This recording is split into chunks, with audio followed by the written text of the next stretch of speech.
একটা হাদিসের উপর সবাই আমল করতে পারে।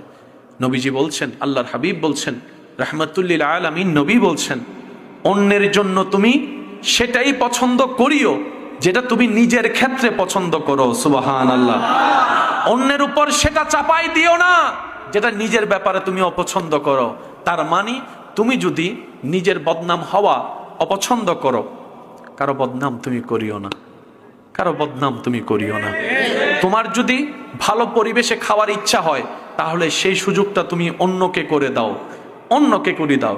তুমি টেবিলে বসেছো, 5 জন মানুষ বসেছে, সেখানে তরকারির পেয়ালার ভিতরে তোমার দিল যেটা নিতে চাচ্ছে সেটা আগে তুমি না নিয়ে তোমার মুসলমান ভাইদের কাছে বন্টন করে দাও, বন্টন করে দাও। সুবহানাল্লাহ। যে বন্টন করবে সে সবার শেষে নিবে। এটার নাম ইসলাম, এটার নাম ইসলাম। ইন্নাদ-দীনা ইনদাল্লাহিল ইসলাম। চিৎকার দিয়ে বলেন সুবহানাল্লাহ। আল্লাহ তাআলা আমাদের সবাইকে নেক আমলের জিন্দেগি করার তৌফিক দান করুন। আমিন। আল্লাহ তাআলা আমাদের সবাইকে অন্যের ভালো চিন্তা করে নিজে ভালো থাকার তৌফিক দান করুন। আমিন। জীবন চলার পথে যদি কখনো দেখেন আপনি কারো উপকার করেছেন, বিনিময়ে সে আপনাকে কাটা উপহার দিয়েছে ফুলের পরিবর্তে। কখনো যদি দেখেন আপনার হাসির উপহারটা সে পাথর দিয়ে নিক্ষেপ করেছে। কখনো যদি দেখেন আপনার জীবন চলার পথে আপনি কারো উপকার করেছেন, সে আপনার ক্ষতি করার জন্য চেষ্টা করেছে। অনেক সময় আমরা বলি তার উপকার করলাম, সে আমার ক্ষতিটা করলো। মনে রাখবেন, প্রথম শর্ত, যার উপকার করবেন বিনা কারণে, বিনা শর্তে, বিনা চাহিদাই করবেন।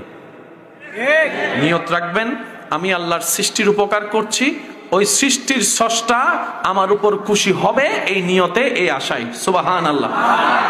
তো কখনো যদি দেখেন আপনার ভালো কাজের বিপরীতে অন্য কেউ আপনাকে খারাপ জিনিসটা উপহার দিচ্ছে, আপনার দেওয়া ফুলের বিপরীতে কেউ আপনাকে কাটা পাথর নিক্ষেপ করছে, তখন মন ছোট না করে খুশি মনে রবের দরবারে সিজদায় পড়ে যাবেন, শুকরিয়ার সিজদা।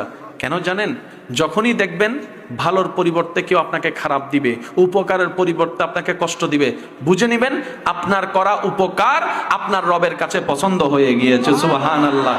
তাই রব্বুল আলামিন ওই বান্দাকে দিয়ে আপনার প্রতিদান দিতে চাই না। সে দিলে আর কতটুক দিবে? মানুষের তো দেওয়ার একটা লিমিটেশন আছে। রব বলে যে সে দিলে তুই লিমিটেড পাবি, অল্প পাবি, কিন্তু আমি রব চাচ্ছি তোকে বেসুমার দিতে, বিনা হিসাব দিতে, অনেক কিছুই দিতে। সেজন্য আমি আল্লাহ ওকে দিয়ে দেওয়াবো না, আমি আল্লাহ স্বয়ং নিজেই তোকে দান করব, দুনিয়াতেও দিব, আখিরাতেও দিব। সুবহানাল্লাহ।